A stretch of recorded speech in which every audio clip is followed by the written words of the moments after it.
ইসলাম দেশ ও জাতির ক্রান্তি লগ্নে ইমাম সমাজের করণীয় শীর্ষক আলোচনা সভায় গৃহীত প্রস্তাবনাসমূহ। নাম্বার 1, ইমামদের জন্য বেতন স্কেল নিশ্চিত করা। ইমামদের অবহেলার প্রধান কারণ হলো আর্থিক দৈন্য। অধিকাংশ মসজিদের ইমামগণ এখনও যৎসামান্য সম্মানী পান মাত্র।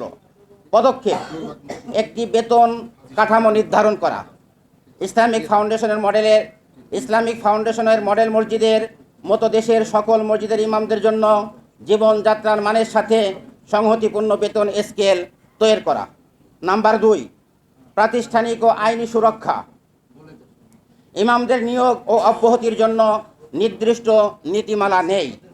কমিটি চাইলে যে কোনো সময় যে কোনো কারণ ছাড়াই একজন ইমামকে বিদায় করে দেয়। পদক্ষেপ: একটি ইমাম সুরক্ষা আইন প্রণয়ন করা, যেখানে ইমামদের নিয়োগপত্র প্রদান, চাকরির স্থায়িত্ব এবং অন্যায্য বরখাস্তের বিরুদ্ধে আইনি প্রতিকারের ব্যবস্থা থাকবে।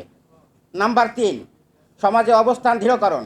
পদক্ষেপ: বিভিন্ন সামাজিক প্রজেক্ট কার্যক্রমে ইমামদের সংশ্লিষ্টতা বাড়ানো। নাম্বার 4, বহুমুখী দক্ষতা উন্নয়ন। অনেক সময় আধুনিক রাষ্ট্র ব্যবস্থা বা প্রযুক্তি সম্পর্কে ধারণা না থাকায় ইমামদের মতামত গুরুত্বহীন বলে মনে করা হয়।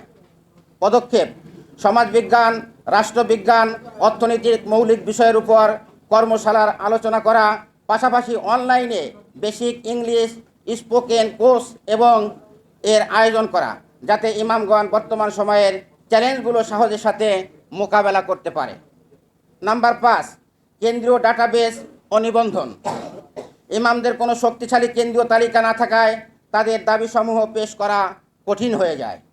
পদক্ষেপ: জাতীয় ইমাম সমাজ বাংলাদেশের মাধ্যমে প্রতিটি জেলা ও উপজেলায় ইমামদের একটি ডিজিটাল ডাটাবেস তৈরি করা। নাম্বার 6, গণমাধ্যম ও জনমত গঠন।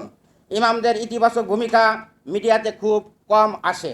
পদক্ষেপ: ইমামদের সামাজিক অবদান জাতীয় মিডিয়া ও সোশ্যাল মিডিয়ায় জোরালোভাবে প্রচার করা।